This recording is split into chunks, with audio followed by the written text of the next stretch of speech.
In this Godot Multiplayer tutorial, I'll teach you how you can create a player container on the game server that will be storing all the player data that we'll be needing in the various functions, both client and server side. Let's get started.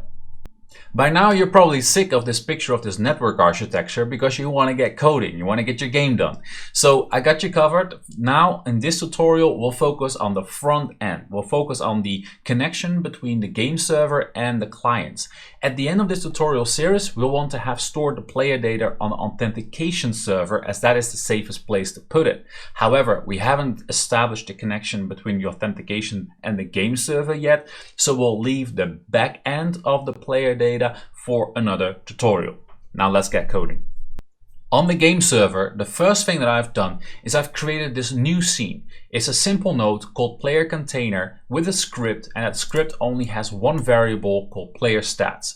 For your game, you're probably going to need more. Player inventory, player money, player skills, you name it, whatever you need. For the sake of this tutorial, we'll just be taking the stats as an example. I've saved this new scene in my file manager on the scenes instances.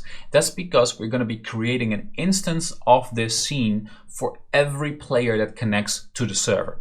How we do that? Well, for that we're going to go back to the main node, to the game server. And as you see, I've already added a new node here, player verification. We'll get into that in a moment. Let's first see how we actually get to that node. Whenever a peer connects, and remember, this is the game server, so when a client connects to the game server, it has already been through the gateway, through the authentication server, positive authentication, back to the gateway, and then it connects.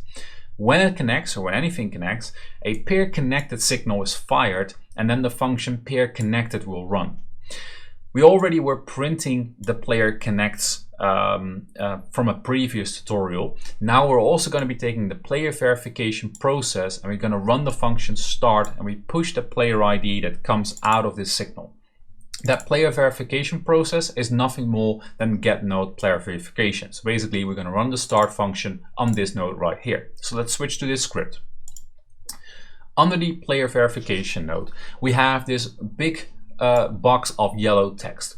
This is where we'll do the token authentication, or token verification I should say, that I've explained in episode number 3. For now, we're just going to be assuming a positive token verification. That way we can start coding all kinds of things and we can worry about the back end later. So assuming a positive token verification, we're going to be creating a new player container. And again, we push the player ID. Under the create player container, we simply first define a new variable, which will be an instance of the player container scene. The player container scene is basically a preloaded resource right here of the player container that I just showed you. The first thing we'll do once we got that instance is we'll change the name. So the name player container will be changed into the player ID converted to a string. That is going to be very important to easily access all the information stored in that container later on in the code in all kinds of places. The moment we have that instance renamed, we're going to be adding it as a child to the parent. So we're going to be adding it to the game server. And normally, when you have an add child command, you only use one argument, which is the instance. But now we're going to use 2 arguments because by default, this second argument is false. If you want to know more about that, you can go into the documentation of add child and you can read for it yourself. This true or false basically says if the when you add this to the node, to the scene tree, whether human readable names should or should not be used. And with true, we're going to be using human readable names, and that means that this name we have given it to this instance here is with 100% certainty going to be used. Otherwise, there's a slight chance that Godot might change that name, and if it does, it will screw our code up quite badly. So that's why we got the true argument here.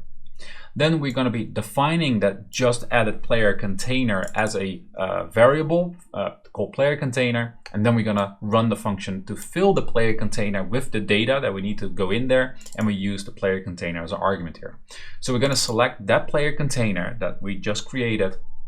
We're going to equal the player stats, that's the variable on the container, and then we, for now, use server data, test data, stats. That is nothing more than a little piece of data I've added here to the server data, but this data normally has to come from the authentication server. But again, we don't have that backend yet, so we're just going to be making use of this temporarily data set.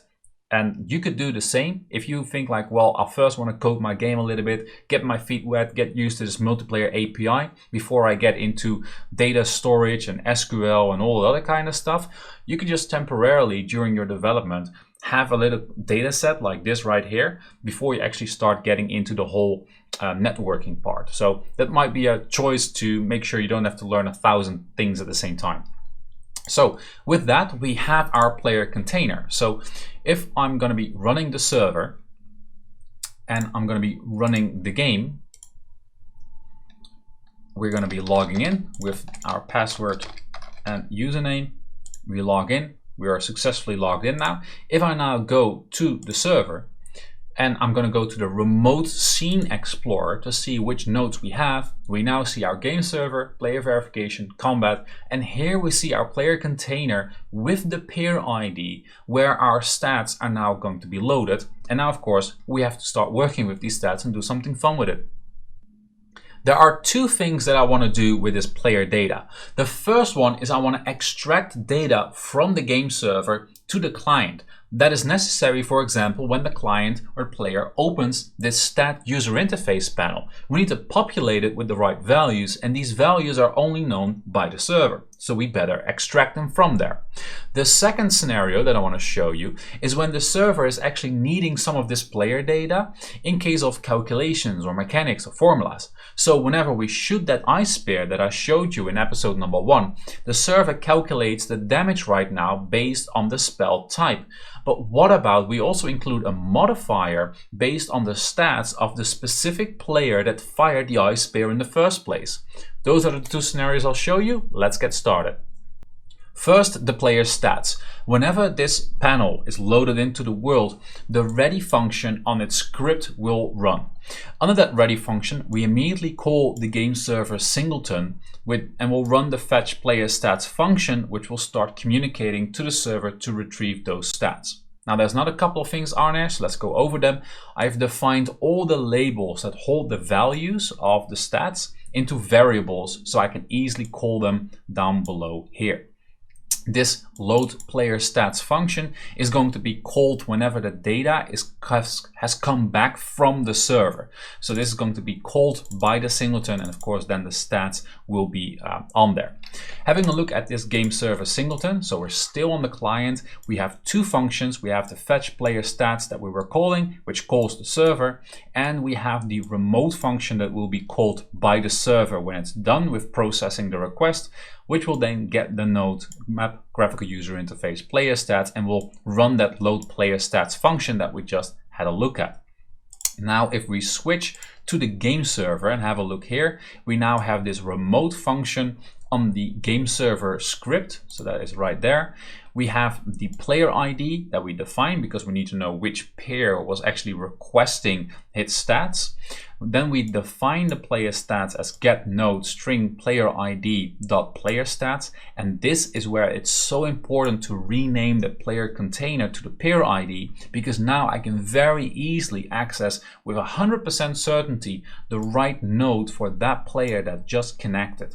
So we're going to be requesting the player stats, that's that single variable that we filled up in the container, and then we RPC call the player ID again. We run the return player stats, which will then of course load them. So if I restart the server and I restart the client, I'm going to do a quick login with our test account. We log in, and if I press C for the stat panel, now you'll see that our strength, vitality, dexterity, intelligence and everything are now loaded based on that data that has come from the game server. So that's this stat. Now let's have a look at that ice spear and how we can upgrade that with a modifier. To add that modifier to our skill damage, we have to be changing the fetch skill damage function on the server. So I'm on the game server right now. Now the first small change I've made compared to episode number 1, where we have created this function, is that here I was calling getNodeCombat, and then to get this combat node right there. But just like I've done with the player verification process right here, I've defined that getNodeCombat as a variable combat functions, so it's easier to call, as we'll probably be needing it a couple of times in our multiplayer game. So we call the combat function or combat node combat script right there. We call the fetch skill damage, and we push that skill name that we got from the player.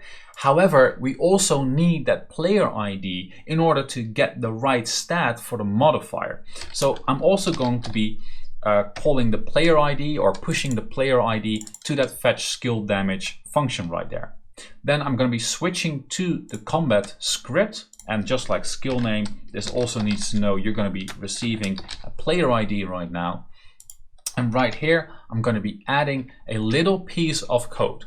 So right now we got the basic damage that we've programmed in here in episode number 1. Now we're going to multiply that by a 10th of getNode, get the parent, get string to player ID, and then we're going to get the player stats, and we want to only get the intelligence part within that player stats. So we're going to be multiplying our, I believe, 86 damage with a 10th of the intelligence. So if we have a quick look at the server data, intelligence is 24, so that would be 2.4. So 2.4 times 86 is going to be, I think, a little bit more than 200.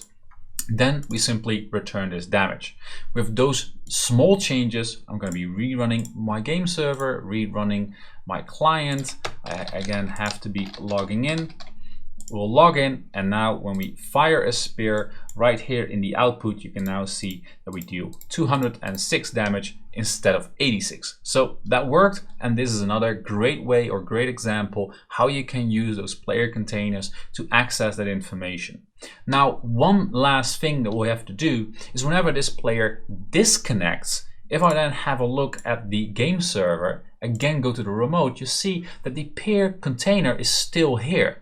But that's of course not what we want, because this now, right now, the player session is over. The player is, I don't know, he went off, go do something fun, maybe have dinner, it's not logged in anymore. But if we continue to do this, we're just going to have more containers and more containers and more containers. And at some point, we're going to have a problem because our server will crash because it's out of memory, or it will by accident have a new peer ID that is going to be matching an old peer ID. So we need to free these resources up. We need to get rid of this container. So let's work on that. To clear our memory of all those containers, I'm here on the main game server script. We have been creating this new player container whenever a peer connects. So it actually makes a lot of sense to clear the memory whenever a peer disconnects. So when a player disconnects and we have that player ID that comes with that signal, we simply get the node, the string of player ID, and we free the player container. Now, of course, we also have to be saving that data. So we probably need to expand on this function. But right now our player data is a simple piece of data that is not really in any sort of database yet, and is not even connected to the backend with the authentication server. So before we start coding all kind of elaborate save and autosave functions, let's first work on that backend in a future tutorial, and we'll focus on how we can store and save account data, probably with that episode or after that episode. That was it for today, guys. Hope you like it. If you did, smash that like button, hit subscribe. Don't forget that little bell icon to make sure that you don't miss out on any future episodes of this multiplayer tutorial series. In the next tutorial, we're probably gonna taking a look at the token verification part of the backend. It's not the most fancy, the most cool, or the most exciting piece of code we'll probably have to be writing, but we have to get it done at some point. So I hope to see you there, and until then, keep on gaming, keep on coding. See you later, guys.